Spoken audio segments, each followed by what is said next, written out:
இப்போ நீங்கள் பார்த்துட்டு இருக்க இந்த பொண்ணு வந்துட்டு தன்னோட ஃப்ரெண்டு வீட்டுக்கு போகிறதுக்காக எதனாச்சும் வாங்கிட்டு போகலாம் அப்படின்னு சொல்லி பக்கத்தில் இருக்க ஒரு கடைக்கு போயிட்டு ஒயின் வாங்கிட்டு இருக்காங்க.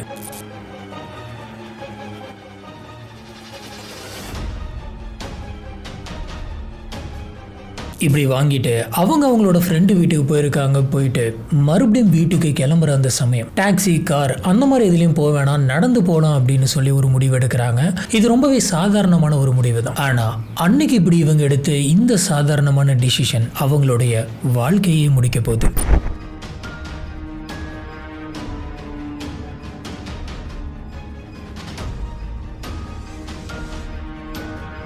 ஒட்டுமொத்த லண்டனையுமே இப்போ வரைக்கும் பதற வச்சுட்டு இருக்கக்கூடிய ஒரு பயங்கரமான கேஸ். பல பெண்களை வந்துட்டு இன்செக்யூரா ஃபீல் பண்ண வச்ச ஒரு கேஸ் அப்படின்னு கூட சொல்லலாம்.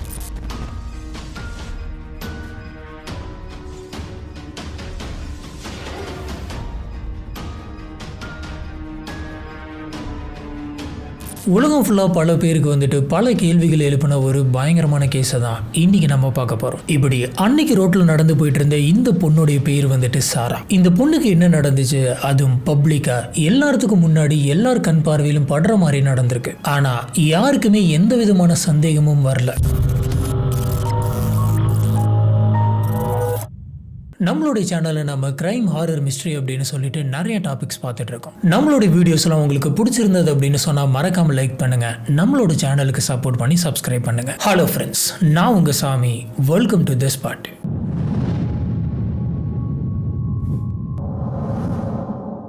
சாரா ஜூன் 1987 பிறக்கிறாங்க. அப்பா பேர் வந்துட்டு ஜெர்மி. இவர் ஒரு ப்ரொஃபஸரா ஒர்க் பண்ணிட்டு இருக்காரு. அம்மாவுடைய பேர் வந்துட்டு ஷோ. இவங்க சேரிட்டி ஆர்கனைசரா ஒர்க் பண்ணிட்டு இருக்காங்க. இவங்க வீட்டுல மொத்தம் 3 குழந்தைங்க. சாரா தான் வந்துட்டு கடைசி பொண்ணு. சாராவுக்கு கேட்டி அப்படின்ற ஒரு அக்காவும் ஜேம்ஸ் அப்படின்ற ஒரு அண்ணாவும் இருக்காங்க. 2005 இவங்க டூரம் யூனிவர்சிட்டியில படிச்சுட்டு இருந்தாங்க. என்ன டிபார்ட்மெண்ட் அப்படின்னு பாத்தீங்கன்னா ஸ்டடி ஆஃப் ஹியூமன் ஜியோகிராஃபி. 2008 வந்துட்டு இவங்க மார்க்கெட்டிங் சைடுக்குள்ள வராங்க. இங்க வந்துட்டு எக்ஸிக்யூட்டிவா வேலை பார்க்கறாங்க. இந்த ஒர்க் வந்துட்டு இவங்களுக்கு எங்க கிடைக்குது அப்படின்னு பாத்தீங்கன்னா லண்டன் பிரிக்ஸ்டன்ல கிடைக்குது. இந்த ஒர்க்குக்காக இவங்க லண்டன் பிரிக்ஸ்டனுக்கு வராங்க. கரெக்டா இவங்க தங்கி இருக்கிறதுக்கு ஒரு 3 தெரு தள்ளி தான் வந்து பாத்தீங்கன்னா இவங்களுடைய பாய் ஃப்ரெண்டான ஜோஷ் அப்படின்றவர் இருக்காரு. படிப்படியா அவங்க முன்னேறி அவங்களோட ஜாப்ல வந்துட்டு நல்லா டெவலப் ஆயிட்டு போயிட்டே இருக்காங்க. 2021 இப்போ இவங்களுக்கு 33 வயசு இருக்கும். இவங்களுக்கு மார்க்கெட்டிங் எக்ஸிக்யூட்டிவா ஒரு பெரிய கம்பெனில ஒர்க் கிடைக்குது. இந்த விஷயம் வந்துட்டு இவங்களுக்கு ரொம்ப ரொம்ப சந்தோஷத்தை கொடுத்துச்சு. கூட இருக்கக்கூடிய அத்தனை ஃப்ரெண்ட்ஸ் கிட்டயுமே என்னோட லைஃப்ல ஒரு புது சாப்டர் ஆரம்பிச்சிருச்சு, நான் இதுக்கு மேல ரொம்பவே சந்தோஷமா இருக்க போறேன், நிறைய ஏர்ன் பண்ண போறேன் அப்படின்ற மாதிரிலாம் சொல்லியிருக்காங்க. இவங்க 2008 இருந்து இதுக்காக உழைச்சிட்டு இருக்காங்க. ஆல்மோஸ்ட் 2008 இவங்க யூகே லண்டனுக்கு வந்துட்டாங்க. இவங்களுடைய பேரண்ட்ஸ் எல்லாமே நேட்டிவ்லயே இருக்காங்க. இவங்க மட்டும்தான் இங்க வந்து ஒர்க் பண்ணிட்டு இருக்காங்க. மார்ச் 3, 2021 இது ஒரு புதன்கிழமை. சாராவுடைய வாழ்க்கை வந்துட்டு வழக்கம் போல தான் ஆரம்பிச்சது. ஆனா முடியறப்ப அப்படி இருக்காது. வழக்கம் போல அவங்க ஒர்க்குக்கு போறாங்க. ஒர்க்குக்கு போயிட்டு ஒர்க்கெல்லாம் முடிச்சுட்டு ஈவினிங் ஒரு 5:30 மணிக்கு தன்னோட ஃப்ரெண்டை பார்க்கலாம் அப்படின்னு நினைக்கிறாங்க. இது ஒரு பெரிய மீட்டிங்லாம் கிடையாது, ரொம்பவே கேஷுவலான ஒரு மீட்டிங் தான். அந்த ஃப்ரெண்டோட பேர் வந்துட்டு ரோஸ்.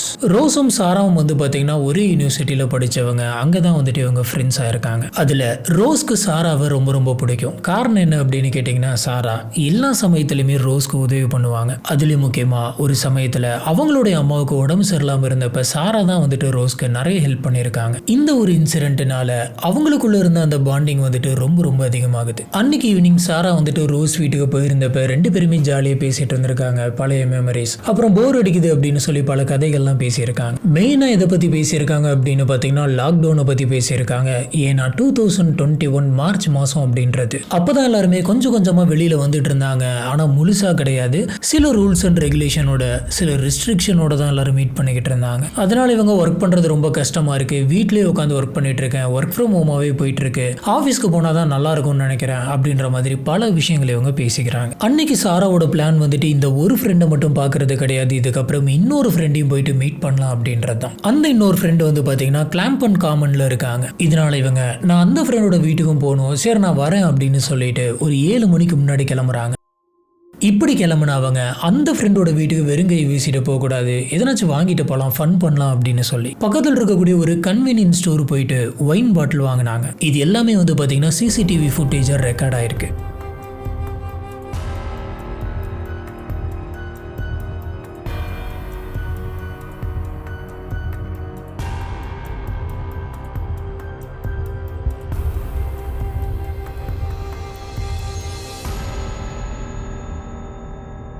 கரெக்டா அன்னைக்கு 7 மணிக்கு பக்கத்துல இவங்களும் அவங்களோட ஃப்ரெண்டும் வந்துட்டு நிறைய டைம் ஸ்பெண்ட் பண்ணி இருந்திருக்காங்க, ஒயின் சாப்பிட்டு இருந்திருக்காங்க, இப்படி ஜாலியா போயிட்டு இருந்திருக்கு. அந்த ஃப்ரெண்டு வீட்டில் இருந்தப்ப இவங்களோட பாய் ஃப்ரெண்டான ஜோஷ்க்கு வந்துட்டு இவங்க மெசேஜும் பண்ணியிருக்காங்க, நான் இந்த மாதிரி இங்கே தான் இருக்கேன், இன்னும் கொஞ்சம் நேரத்தில் நான் வீட்டுக்கு போயிடுவேன் அப்படின்னு. இது வரைக்கும் வந்து பார்த்தீங்கன்னா இவங்களோட லைஃப்ல அந்த டேல வித்தியாசமா எதுவுமே நடக்கல. ஆனா அன்னைக்கு நைட்டு 9 மணிக்கு சரி லேட் ஆயிடுச்சு, நான் வீட்டுக்கு கிளம்புறேன் அப்படின்ற மாதிரி அவங்க ஃப்ரெண்டு கிட்ட சொல்லிட்டு அவங்க வீட்டை விட்டு வெளியில் நடந்து வந்திருக்காங்க.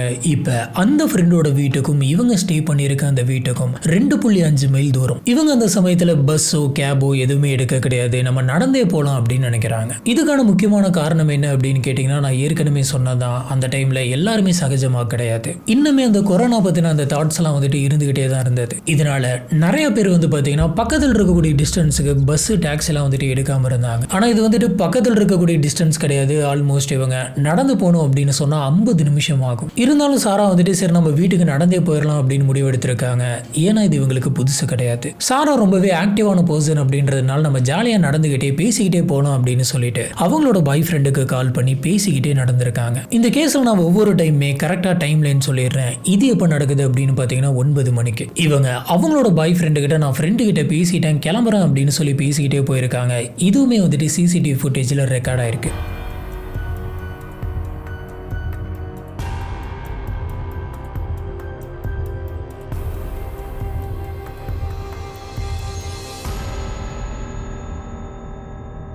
எக்ஸாக்டா இவங்க அவங்களோட பாய் ஃப்ரெண்டு கிட்ட எவ்வளவு நிமிஷம் பேசியிருக்காங்க அப்படின்னு பார்த்தீங்கன்னா 15 மினிட்ஸ் பேசியிருக்காங்க. இந்த 15 நிமிஷமும் இவங்க ரெகுலரான கான்வர்சேஷன் தான் பண்ணியிருக்காங்க.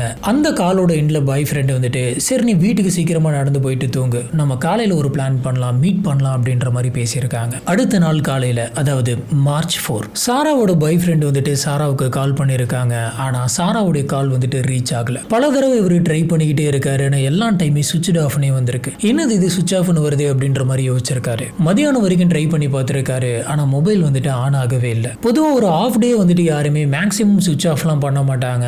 எப்பயாச்சும் ஒரு 1-2 டைம் தான் வந்துட்டு ஃபிளைட் மோடுக்கு போடுவாங்க. இதனால டவுட் வந்து சாராவோட பாய் ஃப்ரெண்டு வந்துட்டு சாராவோட ஆஃபீஸ்க்கு கால் பண்ணி இன்னைக்கு சாரா சைன் இன் பண்ணாங்களா அப்படின்ற மாதிரி கேட்கிறாரு. இப்படி கேட்டப்ப அவங்க ஆஃபீஸில் இருக்கவங்க என்ன சொல்றாங்கன்னா இல்ல இன்னைக்கு சாரா வந்துட்டு சைன் இன் பண்ணல, என்னாச்சுன்னே தெரியல. ஒருவேளை லீவா இருந்தா கூட சாரா வந்துட்டு முன்னாடியே சொல்லிடுவாங்க. ஆனா இந்த தடவை எதுவுமே சொல்ல, என்னாச்சுன்னே தெரியல அப்படின்ற மாதிரி ஆபீஸ்ல இருக்கவங்களும் சொல்லியிருக்காங்க. இது எதுவுமே வந்துட்டு பாய் ஃப்ரெண்டுக்கு சரியா படல. ஒருவேளை உடம்பு சரியில்லாம போயிருக்குமோ அப்படின்னு சொல்லிட்டு வீடு பக்கத்துல தானே நம்ம போயிட்டு பார்த்துட்டு வந்துடலாம் அப்படின்ட்டு இவர் கிளம்பி வீட்டுக்கே போறாரு. ஆனா வீட்லயும் வந்துட்டு சாரா இல்ல அப்படின்ற விஷயம் இவருக்கு தெரிய வந்துருது. சாரா எங்க போனாங்க அப்படின்னே தெரியல. இமீடியட்டா இவர் சாராவுடைய வீட்டுல இருக்கவங்களை கான்டாக்ட் பண்றாரு. வீட்டுல இருக்கவங்க கிட்ட எல்லாம் பேசுறாரு. இந்த விஷயங்கள் எல்லாத்தையுமே வீட்டுல சொல்றாரு. இவர் என்ன நினைச்சிருக்காரு அப்படின்னு பாத்தீங்கன்னா ஒருவேளை சாரா வந்துட்டு வீட்டுல இருக்கவங்க கிட்ட எதனாச்சும் இன்ஃபார்ம் பண்ணிட்டு சுவிட்ச் ஆஃப் பண்ணி இருந்திருக்கலாம். அதனால நாம இந்த விஷயத்த அவங்க கிட்ட கேட்டு தெரிஞ்சுக்கலாம் அப்படின்ற மாதிரி நினைச்சிருக்காரு. ஆனா அங்க நடந்ததே வேற. இவரு முடிஞ்ச வரைக்கும் அன்னைக்கு ஃபுல்லா இவரோட ஃப்ரெண்ட்ஸ் பக்கத்துல இருக்கவங்கன்னு எல்லார்த்திட்டையுமே விசாரிச்சிருக்காரு. ஆனா எங்கேயுமே சாரா இல்ல. இதுக்கு மேல நம்ம டைம் வேஸ்ட் பண்ணக்கூடாது அப்படின்னு சொல்லி இமீடியட்டா போலீஸ் ஸ்டேஷனுக்கு போயிட்டு சாராவை காணோம் அப்படின்னு சொல்லி நடந்ததெல்லாம் சொல்லி ஒரு மிஸ்ஸிங் பர்சன் கம்ப்ளைண்ட் பண்றாரு. இந்த கம்ப்ளைண்ட் கொடுத்த உடனே சாரா வந்துட்டு போலீஸ் ஆஃபீஸர் ட்ராக் பண்ண ஆரம்பிக்கிறாங்க. அவங்களோட மொபைல் வந்துட்டு சுவிட்ச் ஆஃப்ல இருந்திருக்கு. சரி கடைசியா அவங்க எங்கெங்க போயிருக்காங்க, யாரு கூட பேசியிருக்காங்கன்ற ரெக்கார்ட்ஸ் எல்லாம் செக் பண்ணி பார்க்கறாங்க. பார்த்தப்ப எல்லாமே கிளீனா இருக்கு. கடைசியா இவங்க அவங்களோட பாய் ஃப்ரெண்டு கிட்ட தான் பேசியிருக்காங்க. இதுதான் இவங்க கடைசியா பேசின கால். இந்த சமயத்துல இவங்களோட பாய் ஃப்ரெண்டு வந்துட்டு எங்க இருந்தாங்க அப்படின்றதையும் வெரிஃபை பண்றாங்க. இப்படி வெரிஃபை பண்ணப்ப இவங்க பாய் ஃப்ரெண்ட் கொடுத்த எல்லா ஸ்டேட்மெண்ட்டும் உண்மைதான் அப்படின்னும் இவருக்கும் சாராவோட இந்த மிஸ்ஸிங் கேஸ்க்கும் எந்த விதமான சம்பந்தமும் இல்லை அப்படின்றதும் தெரியுது. போலீஸ் ஆஃபீஸர்ஸ் அடுத்தபடியா இவங்களோட பாய் ஃப்ரெண்ட் மூலியமா தெரிஞ்சுக்கிட்ட அந்த ஃப்ரெண்ட்ஸோட வீட்டுக்கு போயிட்டு இன்வெஸ்டிகேட் பண்றாங்க. இப்ப கடைசியா அவங்க மீட் பண்ண அந்த ஃப்ரெண்டு வந்துட்டு 9 மணிக்கு அந்த வீட்டை விட்டு கிளம்பணும் அப்படின்னு சொன்னதுனால அந்த ஏரியாவில் இருக்கக்கூடிய சிசிடிவி ஃபுட்டேஜஸ் எல்லாத்தையுமே பாக்குறாங்க. இப்பதான் அவங்க நடந்து போன இந்த சிசிடிவி ஃபுட்டேஜஸ்லாம் இவங்களுக்கு கிடைக்குது. இவங்களால முடிஞ்ச வரைக்கும் அந்த ஏரியாவில் இருக்கக்கூடிய எல்லா சிசிடிவி ஃபுட்டேஜஸுமே வந்துட்டு கனெக்ட் பண்ணியிருக்காங்க.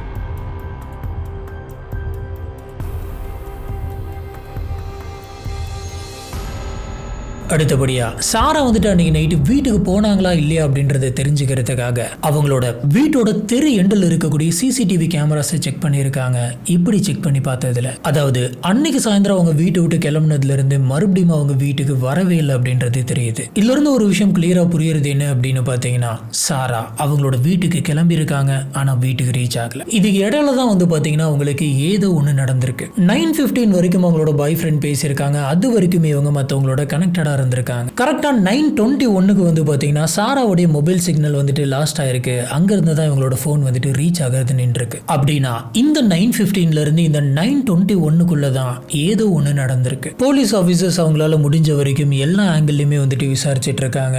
இந்த சமயம் இந்த விஷயத்தை கேள்விப்பட்டு அவங்களோட ஃபேமிலி மெம்பர்ஸ் வந்துட்டு இந்த இடத்துக்கு வராங்க. அவங்களும் போலீஸ் ஸ்டேஷன் போயிட்டு சீக்கிரமா கண்டுபிடிச்சதாங்க அப்படின்னு சொல்லி ரெக்வஸ்ட் பண்றாங்க. மேற்கொண்டு என்னோட பொண்ணை காணும் அப்படின்னு சொல்லி எல்லா இடத்துலயுமே போஸ்டர் அடிச்சு ஓட்டுறாங்க. இப்ப போலீஸ் ஆபீசர்ஸ்க்கு என்ன தோணுது அப்படின்னு பாத்தீங்கன்னா நம்ம மக்கள் கிட்ட ஹெல்ப் கேட்போம் அப்படின்னு தோணுது. இதனால சாரா கடைசியா நடந்து போன அந்த சமயம் அந்த கன்வீனியன்ஸ் ஸ்டோருக்குள்ள போன அந்த சமயம் எடுத்து அந்த சிசிடிவி ஃபுட்டேஜ் எல்லாத்தையுமே எடுத்து பப்ளிக் எல்லாருக்குமே அமைச்சு இவங்க இந்த ரோட்ல இருந்து இந்த ரூட்டுக்கு தான் போனாங்க, அதுவும் கரெக்டா இந்த டைமிங்ல இருந்து இந்த டைமிங்ல தான் டிராவல் பண்ணிருக்காங்க. இந்த சமயம் யாராச்சும் இந்த ரோட்ல கிராஸ் ஆனீங்களா? அப்படி கிராஸ் ஆயிருந்தீங்கன்னா உங்களுடைய கார்ல இருக்கக்கூடிய டேஷ்போர்ட் கேமராஸ் எல்லாம் வந்துட்டு செக் பண்ணி பாருங்க. அதுல இந்த ஃபுட்டேஜில் நீங்க பார்க்கக்கூடிய இந்த சாராவை நீங்க பாத்தீங்க அப்படின்னு சொன்னா உடனடியாக போலீஸ் ஸ்டேஷனுக்கு இன்ஃபார்ம் பண்ணுங்க அப்படின்னு சொல்றாங்க. இதுக்கடையில இவங்களோட பாய் ஃப்ரெண்டும் வந்து பாத்தீங்கன்னா சோஷியல் மீடியாவில் சாராவை காணும், தயவு செஞ்சு யாராச்சும் பாத்தீங்க அப்படின்னு எதனாச்சும் ஒரு க்ளூ கொடுங்க, கண்டுபிடிச்சு தாங்க அப்படின்ற மாதிரி ஒரு போஸ்ட் போடுறாரு. இப்ப இந்த நியூஸ் வந்துட்டு வெளியில தெரிய எல்லாருமே பரபரப்பாகிறாங்க. பப்ளிக்குடைய மொத்த அட்டென்ஷனும் இந்த கேஸ் பக்கம் திரும்புது.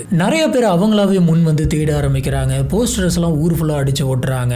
அந்த ஏரியாவை சுத்தி இருக்கிறவங்க அந்த ரோட்டு வழியா கிராஸ் ஆகி கார்ல போனவங்க அத்தனை பேருமே வந்துட்டு இந்த குடும்பத்துக்கு நம்ம எதனாச்சும் ஒரு ஹெல்ப் பண்ணும் அப்படின்னு சொல்லி அவங்களாவே முன் வந்து சாரா அந்த டைம் நடந்து போன அந்த இடத்தை சுத்தி இருக்கக்கூடிய கடைகள் ஆரம்பிச்சு வீடுகள் ஆரம்பிச்சு அப்புறம் அந்த வழியா கார்ல கிராஸ் ஆன மக்கள் எல்லாருமே வந்து பாத்தீங்கன்னா நம்மளால முடிஞ்ச எதனாச்சும் ஒரு உதவி அந்த குடும்பத்துக்கு பண்ணணும், சாராவை எப்படியாச்சும் நம்ம கண்டுபிடிச்சு தரணும் அப்படின்னு சொல்லிட்டு அவங்களாவே முன் வந்து அவங்களுடைய சிசிடிவி கேமராஸ் டேஷ்போர்ட் கேமரா எல்லாத்தையுமே ஒண்ணு விடாம செக் பண்றாங்க. இப்படி செக் பண்ணதுல போலீஸ் ஆபீசர்ஸ்க்கு எக்கச்சக்கமான தகவல்கள் கிடைக்குது. இதுல ஒரு முக்கியமான தகவல் யாருக்கிட்ட இருந்து வருது அப்படின்னு பாத்தீங்கன்னா ஒரு பஸ் டிரைவர் கிட்ட இருந்து. இந்த வழியா கிராஸ் ஆன ஒரு பஸ்ஸுடைய கேமராவில் சாரா வந்துட்டு மாட்டியிருக்காங்க.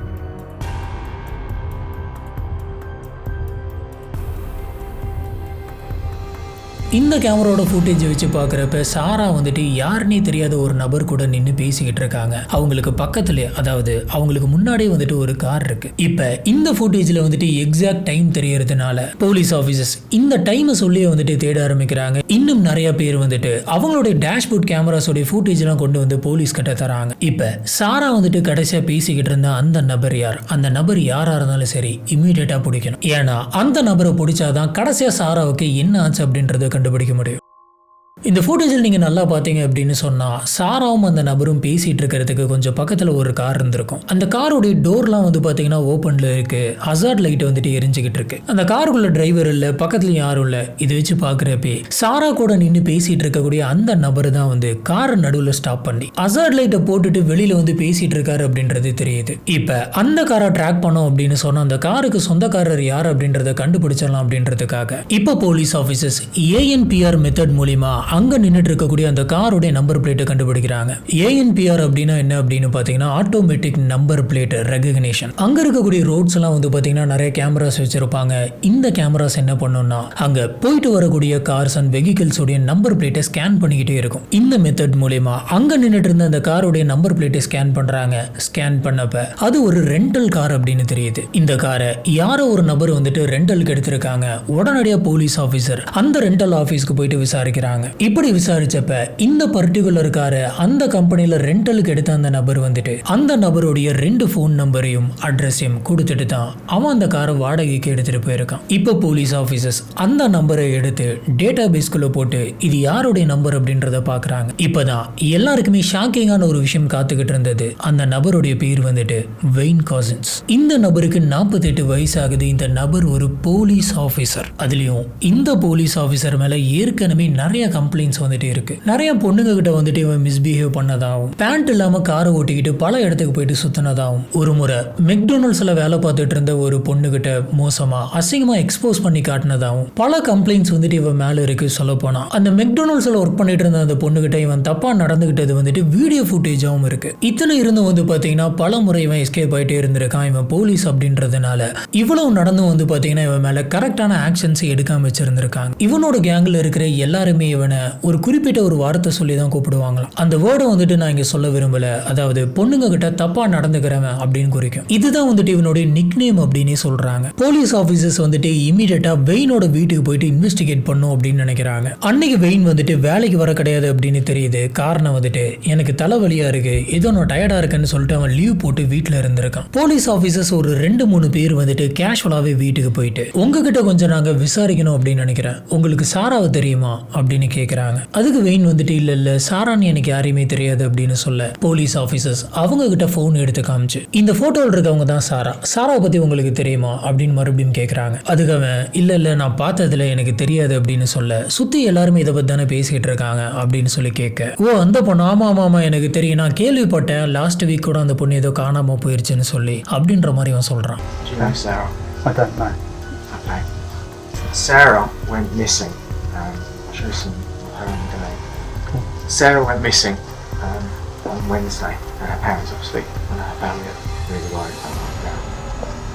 இப்படி விசாரிச்ச வரைக்கும் வெயின் வந்துட்டு இல்ல எனக்கு தெரியாது, நான் பார்க்கல அப்படின்ற மாதிரி சொல்லிட்டு இருந்திருக்கான். ஒரு கட்டத்துல கடைசியா சாரா வந்துட்டு நீங்க தான் பார்த்திருக்கீங்க, உங்க கூட தான் அவங்க பேசிக்கிட்டு இருந்திருக்காங்க, அதுக்கான வீடியோ ஃபுட்டேஜ் எங்க கிட்ட இருக்கு, சொல்லுங்க நீங்க என்ன பேசிக்கிட்டு இருந்தீங்க அப்படின்னு கேக்குறாங்க. இப்போ இந்த வெயின் வந்து பாத்தீங்கன்னா என்னென்னத்தையும் சொல்லி சமாளிச்சிருக்கான். இல்ல எனக்கு தெரியாது, இந்த ஃபுட்டேஜ் நான் சும்மா தான் பேசிட்டு இருந்தேன், வழக்கம் போல தான் பேசணும் அப்படின்ற மாதிரிலாம் சொல்றான். போலீஸ் ஆபீசர்ஸ் உங்களுடைய டவர் சிக்னலையும் நாங்க செக் பண்ணிட்டோம், மரியாதையை சொல்லுங்க என்ன நடந்துச்சு அப்படின்னு கேக்குறாங்க. இப்போ போலீஸ் ஆபீசர்ஸ் வந்துட்டு வெயின் கிட்ட இன்னொரு விஷயத்தையும் சொல்றாங்க. அது என்ன அப்படின்னு பாத்தீங்கன்னா அந்த வழியா கார்ல போயிட்டு இருந்த ஒரு லேடி வந்துட்டு போலீஸ் ஆபீசர் கிட்ட ஒரு டிப் கொடுத்திருப்பாங்க. அது என்னன்னா இந்த டைமிங்ல ஒரு நபர் வந்துட்டு சாரா கிட்ட பேசிட்டு இருந்தாங்க. அந்த நபர் வந்துட்டு சாராவோட கையில ஹேண்ட் கஃப் போட்டுட்டு இருந்தாரு, மேற்கொண்டு காருக்குள்ள வா அப்படின்னு சொல்லி காருக்குள்ள ஏத்திக்கிட்டு இருந்தாரு அப்படின்னு சொல்லியிருப்பாங்க. இப்ப இந்த விஷயத்த சொல்லி அவங்களோட கார்ல எடுத்த அந்த ஃபுட்டேஜும் காமிச்சு சரி சொல்லுங்க எதுக்காக சாராவோட கையில ஹேண்ட் கஃப் போட்டீங்க, நீங்க தான் அன்னைக்கு சாராவை காருக்குள்ள உட்கார வச்சு கூட்டு போயிருக்கீங்க, என்ன பண்ணீங்க, இப்ப சாரா எங்க அப்படின்னு கேக்குறாங்க. வெயினுக்கு ஒரு விஷயம் நல்லாவே புரிஞ்சிருச்சு, நம்ம நல்லா மாட்டிக்கிட்டோம் அப்படின்னு. இப்ப வெயின் சம்பந்தமே இல்லாம ஒரு புது கதையை சொல்றான். அது என்ன அப்படின்னு பார்த்தீங்கன்னா அந்த ஊருக்குள்ள ஒரு பெரிய கேங் இருக்கிறதாவும் அந்த கேங் வந்துட்டு நிறைய பொண்ணுங்களை இந்த மாதிரி கடத்திக்கிட்டு இருக்கிறதாவும் அந்த கேங் வந்துட்டு என்ன அப்ரோச் பண்ணாங்க என்கிட்ட, எனக்கு ஒரு பொண்ணை கடத்திட்டு வந்து தா அப்படின்னு கேட்டாங்க, என்ன பயங்கரமா ஃபோர்ஸ் பண்ணாங்க.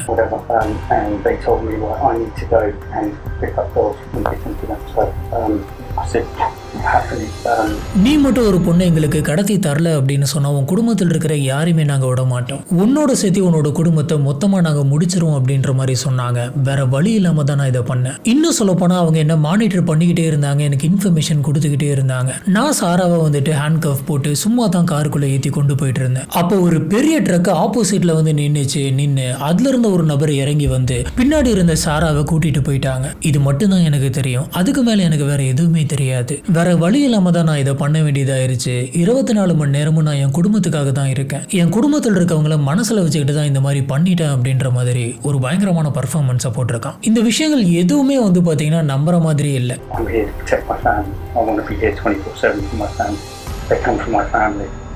இவன் சொல்ற எந்த ஒரு கதையுமே கேட்கறதுக்கு போலீஸ் ஆஃபீஸர் தயாரா இல்ல. அது மட்டும் இல்லாம இவனுடைய கேரக்டர் வந்துட்டு எந்த மாதிரியான கேரக்டர் அப்படின்னு எல்லாருக்குமே தெரியும். இதனால போலீஸ் ஆஃபீஸர்ஸ் இம்மீடியட்டா இவனை அரெஸ்ட் பண்றாங்க. வெயின போலீஸ் ஆஃபீஸர்ஸ் அரெஸ்ட் பண்ண உடனே அரெஸ்ட் ஆனது வந்துட்டு ஒரு போலீஸ் அப்படின்னு தெரிஞ்ச உடனே மக்கள் எல்லாருமே பயங்கரமா கொந்தளிக்கிறாங்க. இது அவங்க எல்லாருக்குமே பயங்கரமான ஷாக்கா இருந்திருக்கு, பயங்கரமா கோவம் வந்திருக்கு, பயமாவும் இருந்திருக்கு. ஏன்னா போலீஸ் ஆஃபீஸரே வந்துட்டு இவ்வளவு மோசமா இருந்தா நம்ம யாருக்கிட்ட போயிட்டு பேசுறது, யாரை நம்புறது அப்படிங்கிற ஒரு கேள்வி வருது.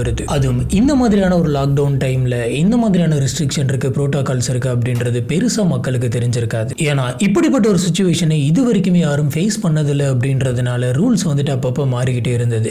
இந்த இடத்துக்கு வரணும், இந்த இடத்துக்கு வரக்கூடாது, இவ்வளோ பேருக்கு மேலே நிற்கக்கூடாது அப்படின்னு எக்கச்சக்கமான ரூல்ஸ். இப்படி இருக்கிற இந்த சூழ்நிலையில நாங்க யாரை தான் நம்புறது அப்படின்ற மாதிரி பல பேர் வந்துட்டு கேள்வி எழுப்பினாங்க. போலீஸ் ஆஃபீஸர்ஸ்க்கு எப்படியாச்சும் சாராவை சீக்கிரமா மீட்கணும் அப்படின்ற ப்ரெஷர் வந்துட்டு அதிகமா இருந்தது. இதனால போலீஸ் ஆஃபீஸர்ஸ் இந்த வெயினோட வீட்டை போயிட்டு சர்ச் பண்ணாங்க, அவனுடைய கார்லாம் வந்துட்டு சர்ச் பண்ணாங்க. இனிஷியல் ஸ்டேஜ்ல போலீஸ் ஆஃபீஸர்ஸ்க்கு பெருசா எந்த ஒரு தடயமும் கிடைக்கல, உள்ளார எங்கேயுமே சாரா இல்ல. டைம் வந்துட்டு நம்ம வேஸ்ட் பண்ணக்கூடாது அப்படின்னு சொல்லி போலீஸ் ஆஃபீஸர்ஸ் டக்குன்னு ஆக்ஷன் எடுக்க ஆரம்பிக்கிறாங்க. இப்போ என்ன பண்றாங்க அப்படின்னு பாத்தீங்கன்னா வெயினை வந்துட்டு கம்ப்ளீட்டா ட்ராக் பண்ணும் அப்படின்னு நினைக்கிறாங்க. இந்த சம்பவம் நடந்த அன்னைக்கு, அதுக்கு அடுத்த நாள், அதுக்கு முன்னாடி நாட்கள் எல்லாத்துலயுமே வெயின் என்ன பண்ணிட்டு இருந்தான் அப்படின்னு பார்த்திருக்காங்க. இதுபடி ஃபர்ஸ்ட் அவங்க யோசிச்ச விஷயம் என்ன அப்படின்னு பாத்தீங்கன்னா இவன் அன்னைக்கு எடுத்துட்டு வந்து அந்த ரெண்டல் கார் பாத்தீங்கன்னா வெயின் கிட்டே வந்துட்டு ஒரு போலீஸ் போலீஸ் கார் இருக்கு, ஆனா அந்த காரை யூஸ் பண்ணாம வேணும்னே ரெண்டலுக்கு ஒரு கார் எடுத்துட்டு வந்து இந்த சம்பவத்தை பண்ணியிருக்கான். இதுல ஆபீசர்ஸ் முக்கியமா நோட் பண்ண விஷயம் என்ன அப்படின்னு பாத்தீங்கன்னா, February 28 வந்துட்டு எனக்கு இந்த கார் வேணும் அப்படின்னு சொல்லி அந்த கம்பெனில போயிட்டு புக் பண்ணி இருந்திருக்கான். இப்படி ப்ரீ புக் பண்ணி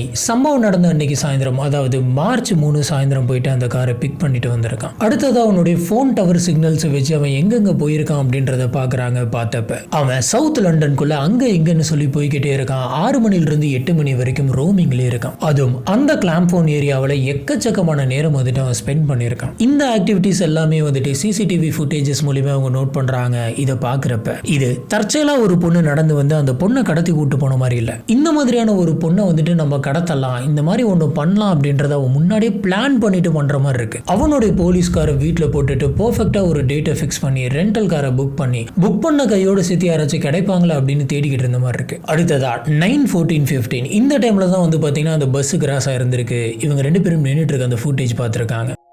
இன்னைக்கு கேஸை பொறுத்த வரைக்கும் சில விஷயங்களை வந்துட்டு நான் திரும்ப சொல்ற மாதிரி இருக்கும். அதாவது 1-2 இடத்துல சில ரிப்பீட்டேஷன்ஸ் இருக்கும், வேற வழி இல்லை. ஏன் அப்படின்னு பார்த்தீங்கன்னா ஒவ்வொரு இன்சிடென்ட்டுமே வந்துட்டு நம்ம சிசிடிவி எவிடன்ஸோடைய பாயிண்ட் ஆஃப் வியூல, போலீஸ் ஆஃபீஸர்ஸோட பாயிண்ட் ஆஃப் வியூல, அப்புறம் உண்மையாலுமே நடந்தது என்ன அப்படின்ற பாயிண்ட் ஆஃப் வியூல பார்க்குற மாதிரி இருக்கும். அதனால திரும்ப ஒரு இன்சிடென்ட்டை வந்துட்டு ரீகால் பண்ற மாதிரி இருக்கும், வேற வழி இல்லை. சரி, இப்போ போலீஸ் ஆஃபீஸர்ஸ் கேதர் பண்ண அந்த எவிடன்ஸ் டைம் லைனை பார்ப்போம். முன்னாடி சொன்ன மாதிரி 9:15 இந்த கேமராவில் கேப்சர் ஆயிருக்காங்க. 9:18 இன்னொரு லேடியோடைய காரோட டேஷ்போர்ட் கேமராவில் ரெக்கார்ட் ஆயிருக்கு. இந்த வெயின் வந்துட்டு சாராவை அரெஸ்ட் பண்ணி காருக்குள்ள ஏத்துனது. ஸோ இதை கடத்தினதா வச்சுக்கிட்டா கடைசியா சாராவுடைய ஃபோன் வந்துட்டு 9:21 ஸ்டாப் ஆயிருக்கு. அநேகமா நீங்க செல்போன்ஸ் யூஸ் பண்ணக்கூடாது, வாங்க ஸ்டேஷனுக்கு போயிட்டு பேசிக்கலாம் அப்படின்ற மாதிரி சொல்லி இவன் போனை வாங்கி சுவிச் ஆஃப் பண்ணியிருந்திருக்கலாம். இல்லைனா காருக்குள்ள தான் ஏறிட்டாங்களே, ஹேண்ட் கஃப் போட்டோம்ல அப்படின்னு சொல்லி ஃபோர்ஸ்ஃபுல்லா போனை பிடிங்கி சுவிச் ஆஃப் பண்ணியிருந்திருக்கலாம். இந்த கிளாம்பன் டவர்ல தான் கடைசியா சாராவுடைய மொபைல் போன் வந்துட்டு டிடெக்ட் ஆயிருக்கு. இதுக்கப்புறம் போலீஸ் வெயினோட மொபைல் டவரை சேஸ் பண்ண ஆரம்பிக்கிறாங்க. நான் முன்னாடியே சொன்ன மாதிரி இந்த ANPR மெத்தடை ஃபாலோ பண்ணி அடுத்தடுத்து இந்த கார் வந்துட்டு எங்கெங்க டிராவல் பண்ணிருக்கு அப்படின்னு பாக்குறாங்க. இந்த கார் சவுத் லண்டன்ல இருந்து கென்ட்டுக்கு போயிருக்கு. இவங்க இந்த டெக்னிக்கை மட்டும் ஃபாலோ பண்ண கிடையாது, அந்த டவர் சிக்னலை ஃபாலோ பண்ணி இந்த கார் டிராவல் பண்ண அத்தனை டோல் பூத்லயுமே சர்வைலன்ஸ் ஃபுட்டேஜஸ் வந்துட்டு கலெக்ட் பண்ணியிருக்காங்க. இப்பதான் போலீஸ் ஆஃபீஸர்ஸ்க்கு சந்தேகம் வர மாதிரியான ஒரு விஷயம் நடந்திருக்கு. அது என்ன அப்படின்னு பாத்தீங்கன்னா, வெயினுடைய கார் அப்புறம் அவனுடைய டவர் சிக்னல் கென்ட்ல இருக்கக்கூடிய ஆஷ்ஃபோர்ட் அப்படின்ற அந்த பிளேஸ் நோக்கி போயிருக்கு. அந்த பிளேஸ் வந்து பாத்தீங்கன்னா ஒரு பெரிய காடு. அன்னைக்கு நைட்டு எதுக்காக இவன் காட்டு பகுதிக்கு போயிருக்கான் அப்படின்னா சாராவை இவன் என்ன பண்ணிருப்பான் அப்படின்ற மாதிரி யோசிக்கிறாங்க. இந்த சிக்னல் எப்ப டிடெக்ட் ஆயிருக்கு அப்படின்னு பாத்தீங்கன்னா கடத்தப்பட்ட அன்னைக்கு நைட்டு 10 மணிலிருந்து 11:30. இதை தொடர்ந்து பார்த்ததுல போலீஸ் ஆபீசர்ஸ்க்கு ஷாக்கிங்கான இன்னொரு விஷயம் கிடைக்குது. இந்த சம்பவம் நடந்த அதுக்கு அடுத்த நாள் வந்து பாத்தீங்கன்னா இவன் ஒரு ஃபியூவல் ஸ்டேஷனுக்கு போயிருக்கான். போயிட்டு நிறைய பெட்ரோலை வாங்கிட்டு அங்க இருந்து வந்திருக்கான். இவன் பெட்ரோல் வாங்கினதுக்கான ரிசிப்ட் அப்புறம் அந்த ஸ்டோருடைய சிசிடிவி ஃபுட்டேஜ் எல்லாத்தையுமே ஆபீசர்ஸ் கலெக்ட் பண்ணி வச்சிருக்காங்க.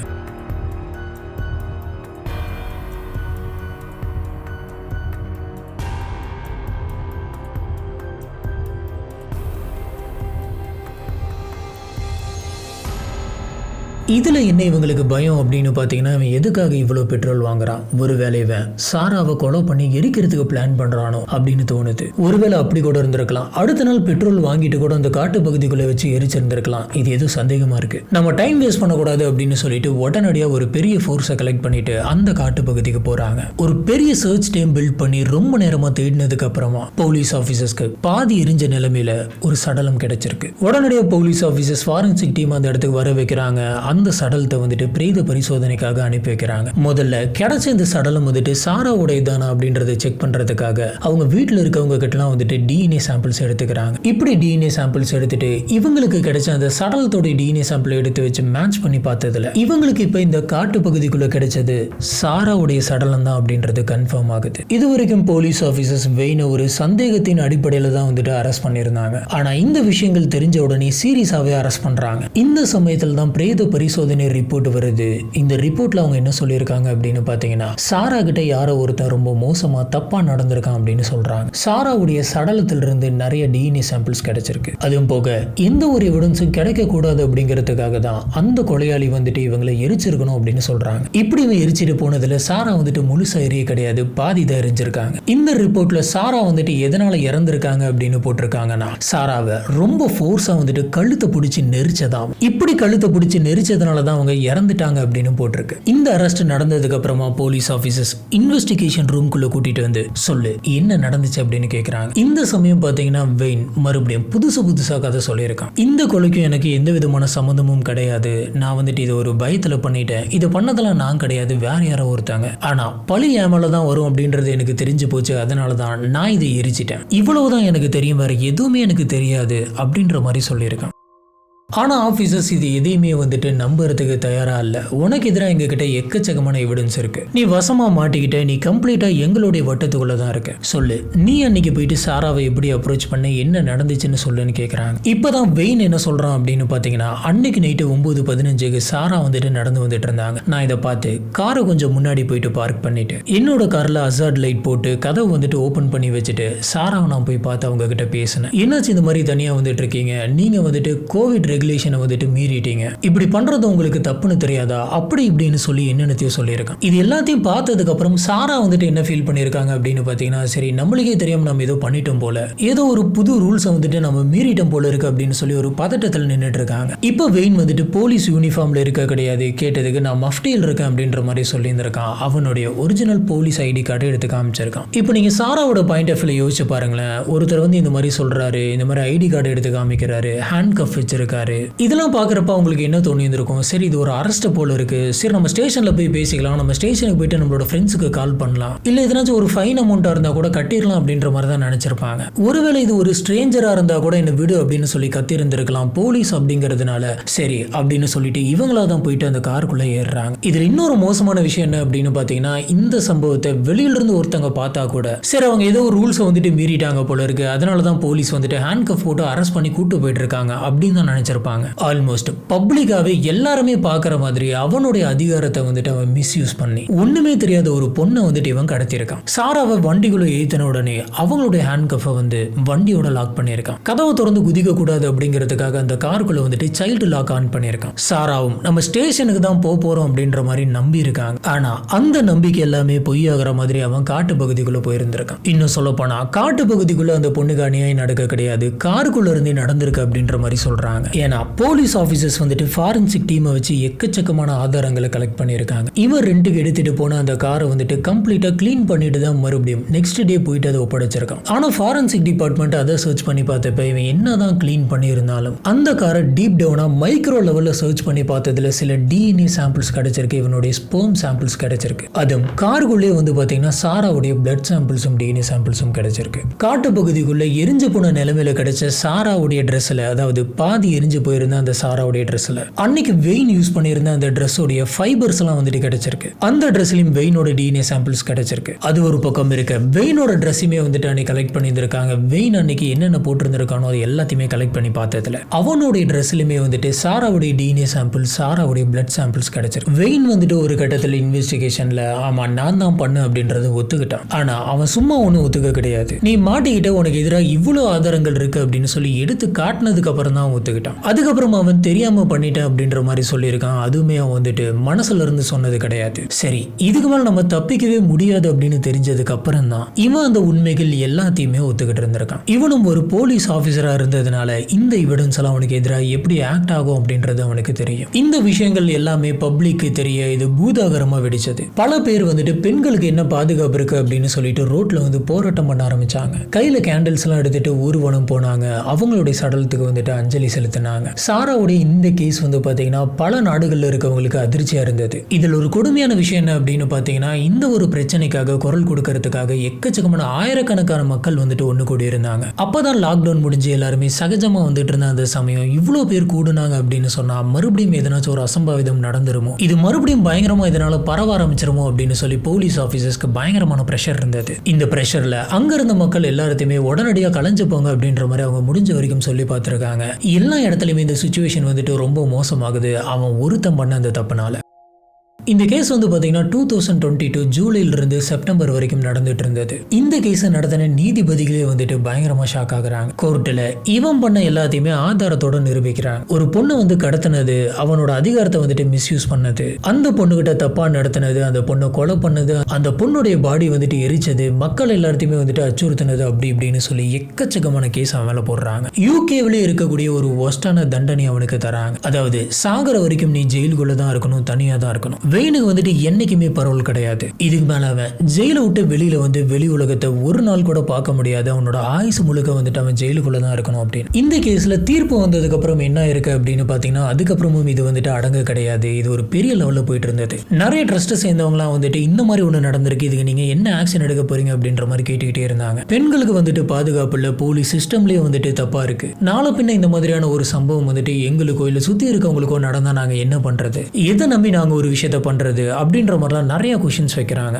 இந்த சாராவுடைய கேஸை வச்சு கவர்மெண்ட் வந்துட்டு நிறைய ஸ்டெப்ஸ் எடுத்தாங்க. போலீஸ் வெட்டிங் சிஸ்டம் ரிஃபார்ம் அப்படின்ற ஒரு விஷயத்தை கொண்டு வந்தாங்க. இப்ப இருக்கக்கூடிய போலீஸ் ஆபீசர்ஸ் மேல இதுக்கு முன்னாடி எந்தெந்த மாதிரியான கம்ப்ளைண்ட்ஸ் எல்லாம் வந்திருக்கு அப்படின்றத பாக்குறாங்க. அவங்க மேல பெண்கள் சம்பந்தப்பட்ட பாலியல் சம்பந்தப்பட்ட எதனாச்சும் கம்ப்ளைண்ட் இருந்தா உடனடியாக ஆக்ஷன் எடுக்கணும் அப்படின்னு சொல்றாங்க. இதுக்கு மேல இவங்க சின்னதா எதனாச்சும் ஒரு தப்பு பண்ணியிருந்தா கூட உடனடியாக சஸ்பென்ஷன் ஆர்டர் கொடுக்கணும் அப்படின்னு சொல்றாங்க. போலீஸ் ஆபீசர்ஸ் தப்பு பண்ணா அவங்கள வந்துட்டு பிடிக்கிறதுக்காக, அவங்களுக்கு தனியாக தண்டனை தரத்துக்காக, இன்வெஸ்டிகேட் பண்றதுக்காக கவர்மெண்ட்ல ஸ்ட்ராங்கான சில இண்டிபெண்டன்ட் பாடிஸ் வந்துட்டு உருவாக்குனாங்க. பொண்ணுங்களுடைய சேஃப்டிக்காக நைட் டைம்ல போகக்கூடிய டிரான்ஸ்போர்ட் சர்வீஸ் எல்லாம் வந்துட்டு இன்னுமே சேஃப் பண்ணாங்க.